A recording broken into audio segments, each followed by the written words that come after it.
Hey, good evening, family. Good evening. Hey, we're getting ready for Bible study. We'll be starting at 6:30 this evening. We're going to be in Exodus chapter number 17, chapter number 7, verses 1 through 13 is where we're going to be this evening.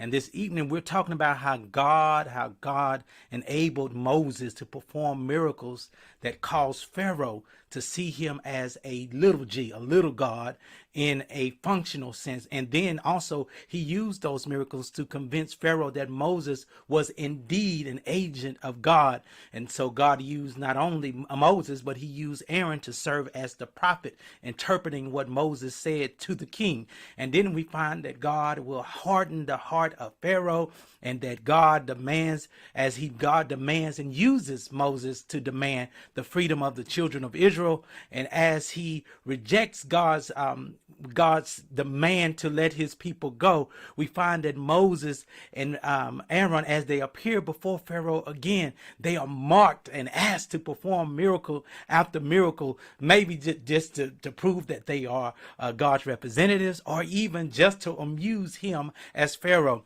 And then we see toward the end of our lesson that Pharaoh's heart grew harder, and he was determined not to let God's people out of bondage. So this evening, we want you all to join with us as we talk about confrontation. All right, so this evening, join us right here on Facebook Live and on YouTube. All right, we'll see you then.